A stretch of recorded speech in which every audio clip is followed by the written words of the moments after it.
दोस्तों नमस्कार, मैं हूं विवेक। आप देख रहे हैं खबर बिहार 24। आज 15 दिसंबर है। 15 दिसंबर की छोटी बड़ी खबरों से मैं आपको अवगत करा दूं। बिहार के पूर्व मुख्यमंत्री और हम के प्रमुख जीतन राम मांझी कोरोना पीड़ित पाए गए। जीतन राम मांझी के कोरोना पीड़ित पाए जाने के बाद उनके कार्यालय को एक सप्ताह के लिए बंद कर दिया गया है। साथ ही मैं बताऊं कि 18 दिसंबर को होने वाली पार्टी के राष्ट्रीय कार्यकारिणी की बैठक और राष्ट्रीय अध्यक्ष का चुनाव कार्यक्रम भी स्थगित कर दिया गया। पार्टी प्रवक्ता दानिश रिजवान ने बताया कि श्री मांझी से भेंट करने वाले कार्यकर्ताओं को भी जांच का सामना करना होगा। वो कोरोना पॉजिटिव पाए गए हैं।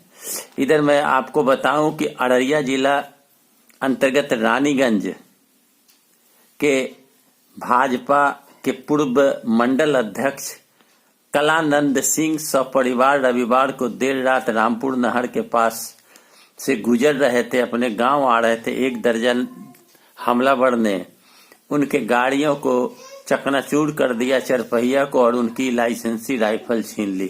कहा जाता है कि घात लगाए बैठे एक ट्रैक्टर व्यक्ति और मोटरसाइकिल से व्यक्ति पहुंचे और पहुंचकर उनके गाड़ी पर हमला कर दिया और साथ ही साथ उनके राइफल को भी छीन कर लेकर फरार हो गया, जिसमें उन्होंने सोनू मंडल की पहचान की है और सोनू मंडल के नाम से एफआईआर दर्ज किया गया है।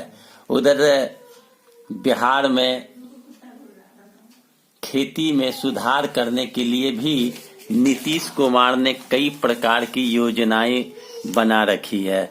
उनका कहना है कि खेती में जो है सुधार किया जाएगा। कटिहार स्थित पुसी रेलवे में सुरक्षा बल ने छापामारी प्रारंभ किया है, क्योंकि आरक्षित टिकट माफिया और दलाल के द्वारा रिजर्वेशन गलत डॉक्यूमेंट देके रिजर्वेशन काउंटर के स्टाफ से मिलीभगत से कराया जाता है। और इस बात की खुलासा होने के बाद अब छापामारी हो रही है, कई लोग पकड़े भी गए हैं।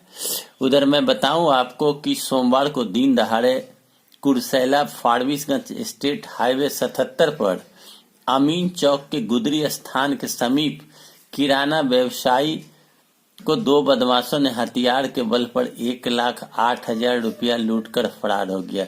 मैं बताऊं आपको कि पोटिया निवासी किराना व्यवसायी नवीन कुमार केसरी भंगहा और रंगाकोल गांव के खुदरा दुकानदार से वसूली कर लौट रहे थे और लौटने के दरमियान में स्कूटी से उन्हें घेर लिया गया और दो बदमाशों ने उनके थैला को छीनकर फरार हो गया। यह नई बात नहीं है। कटिहार सहित पूरे बिहार में इस प्रकार की वारदातें हो रही है। अपराधियों के अपराध में तेजी है और बिहार सरकार ने कई प्रकार की बातों को लागू किया है कि इस पर अंकुश लगाया जाए, लेकिन अब तक अंकुश लगता नहीं दिख रहा। अररिया जेल में मंडल कारा में सजा याफ्ता 60 वर्षीय शेख आजाद उर्फ मान सिंह, जो पूर्वी चंपारण जिले के तिरकोनिया थाना क्षेत्र के करैया गांव का रहने वाला था, हत्या और आर्म्स एक्ट मामले में सजा याफ्ता थे। उनकी मृत्यु अस्पताल में हो गई।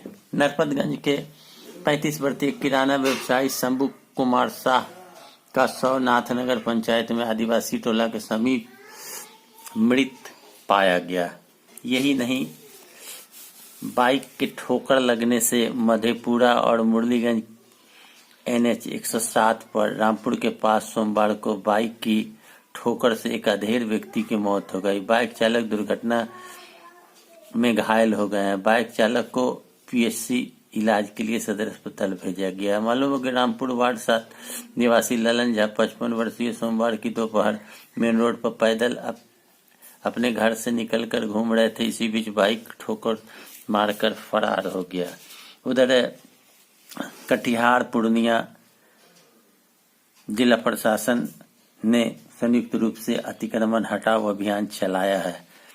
कटिहार मोड़ खोकसी बाग से शुरू किया गया अभियान जो अवैध रूप से रास्ते को घेरे रखा है, उस पर अवैध रूप से दुकान करने वाले और अवैध रूप से कब्जा कर लिए जाने के विरोध में प्रशासन ने अतिक्रमण हटाओ अभियान चलाया। उधर मैं बताऊं आपको, बांका में सो रहे मजदूर पर बदमाशों ने फायरिंग करके मार दिया।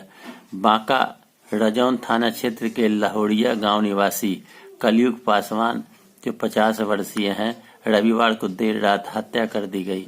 घटना के समय मजदूर अपने घर से कुछ दूरी पर झोपड़ी नुमा दलान में सो रहा था। पुलिस दामाद और पत्नी को हिरासत में लेकर पूछताछ करने में लगा हुआ। ढाका बीसीओ के साथ मारपीट में के बाद मांगी रंगदारी। ढाका बीसीओ शम्स परवेज के साथ सोमवार को कार्यालय में मारपीट की गई तथा लैपटॉप को क्षतिग्रस्त कर दिया गया। उसके बाद 50,000 रुपये रंगदारी की मांग की गई। मारपीट में बीसीओ चोटिल हो गए, जिसका इलाज ढाका अनुमंडल अस्पताल में कराया जा रहा है। बीसीओ ने बताया कि जब से वे अपने कार्यालय में काम कर रहे हैं तो बलुआ गुआबाड़ी पैक्स के अध्यक्ष राजकिशोर जायसवाल, सुरेंद्र राम और फैजुल रहमान ने आकर प्रस्ताव पर हस्ताक्षर के लिए दबाव बनाने लगे। जब उनके द्वारा यह कहा गया कि यह मामला कोर्ट में लंबित है तो इसके बाद विवाद बढ़ा और इनके साथ इस तरह की घटना प्रारंभ हो गया। पेयजल योजना राज्य में सूबे में चल रही मुख्यमंत्री ग्रामीण पेयजल निश्चित योजना की जांच का निर्णय लिया गया। 4 साल में लागू इस योजना के तहत हर घर प्रत्येक व्यक्ति को प्रतिदिन 70 लीटर शुद्ध पानी उपलब्ध कराना था। पंचायती राज विभाग ने सूबे में 29 जिलों में इस योजना के लिए कार्य एजेंसी बनाया गया था। सरकार के आदेश के बाद अब सभी जगह सर्वे कर योजना की प्रगति और उसकी गुणवत्ता की जांच कराई जाएगी। यह आदेश सरकार द्वारा पारित किया गया है। जिन जिलों में सर्वे होगा: मुजफ्फरपुर, अलवर, अरवल, औरंगाबाद, बांका, भागलपुर, भोजपुर, बक्सर, दरभंगा, गया, गोपालगंज, जहानाबाद, जमुई, कैमूर, लखीसराय, मधुबनी, मुंगेर, नालंदा, नवादा, पश्चिमी चंपारण, पटना, पूर्वी चंपारण, रोहतास, समस्तीपुर, सारण, शेखपुरा, शिवहर, सीतामढ़ी, सिवान, वैशाली, इन इलाके जिलों में जांच की बात कही जा रही है। मैं बताऊं आपको कि कोरोना के पीड़ित कई लोग निकल रहे हैं, जिनकी जांच की प्रक्रिया भी जारी है। रेलवे में भर्ती परीक्षा आज से शुरू होने वाली है। रेलवे भर्ती बोर्ड की ओर से मंगलवार को पहले चरण की आइसोलेटेड एवं मिनिस्ट्रियल कैटेगरी की सीबीटी परीक्षा 15 से 18 दिसंबर तक होगी। इसमें बिहार के करीब 1,05,29 शामिल होंगे। परीक्षा 2 पालियों में होगी। बिहार में पटना, मुजफ्फरपुर, दरभंगा, गया, नवादा सहित कई सेंटरों पर होगी। परीक्षा सेंटर पर छात्रों को सुबह 8 बजे पहुंचना होगा। पूर्व मुखिया हत्याकांड में होमगार्ड गिरफ्तार। खगड़िया में रहने वाले पूर्व मुखिया राजेश कुमार रमन उर्फ पप्पू भगत हत्याकांड में खगड़िया के गिरफ्तार किया गया बीरबल यादव होमगार्ड का जवान। वह वर्तमान में खगड़िया परिवहन कार्यालय में पदस्थापित है। गिरफ्तारी के बाद उसने बताया कि भागलपुर पुलिस ने खगड़िया पुलिस के सहयोग से उसे परिवहन कार्यालय से ही उठाया था। बड़ी बात है, जांच का विषय है, जांच होना तय माना जा रहा है। अब पैक्स के चुनाव के विषय में भी सरकार ने कहा है कि 1287 पैक्सों का चुनाव नए मतदाता सूची के अनुसार होगा। मतदाता सूची बनाने के बाद चुनाव की अधिसूचना जारी होगी। इसी के साथ वोटरों की संख्या भी बढ़ जाएगी। नए चुनाव को लेकर वोटर बनने का कट ऑफ डेट 15 दिसंबर है, जबकि इसके पहले बनी सूची में उन्हीं को वोटर बनाया गया था जो 20 फरवरी तक पैक्स सदस्य बने थे। चुनाव वाले सबसे अधिक पैक्स दरभंगा जिले के हैं। वहाँ 133 पैक्स हैं जिसका चुनाव होना था। इसके अलावा बेगूसराय में 95, मधुबनी में 78 और पटना में 66 पैक्सों का चुनाव होना था। अक्टूबर में ही होना था चुनाव। पैक्स की कार्यकारिणी के चुनाव 2 बार स्थगित किए जा चुके हैं। अक्टूबर में ही मतदान होना था, लेकिन कई लेकिन कई जिलों में बाढ़ के कारण चुनाव स्थगित किए गए। हालांकि वोटर लिस्ट आदि का प्रकाशन हो चुका है। इसी बीच विधानसभा का चुनाव शुरू हो गया। हालांकि प्राधिकार ने तब ही यह कहा था कि विधानसभा चुनाव की प्रक्रिया पूरी होने के बाद अब पैक्स के चुनाव होंगे। जानकारी के मुताबिक प्राधिकार इसकी वोटर लिस्ट से जुड़ी प्रक्रिया जल्द ही शुरू करने जा रही है। 24 घंटे में पारा और गिरने की संभावना है। सुबह में सभी शहरों में न्यूनतम पारा सामान्य से काफी ऊपर बना हुआ है। अधिकतर भाग में बादलों छाए रहने के वजह से न्यूनतम पारे में यह अधिक देखी जा रही है। मौसमविदों का कहना है कि अरब सागर और बंगाल की खाड़ी क्षेत्र से लगातार नमी का प्रवाह हो रहा है। इस वजह से आंशिक बारिश का पूर्वानुमान है।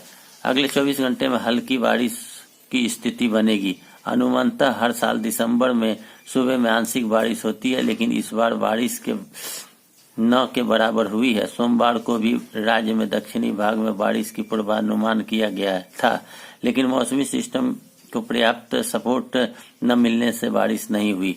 मौसम विभाग ने केंद्र पटना के मुताबिक 15 और 16 दिसंबर को बारिश के बाद घना कोहरा छाने के आसार हैं।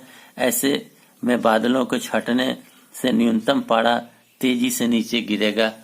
मेरा वीडियो कैसा लगा आपको? अच्छा लगे लाइक करें, शेयर करें, कमेंट करें, सब्सक्राइब करें मेरे चैनल को। धन्यवाद।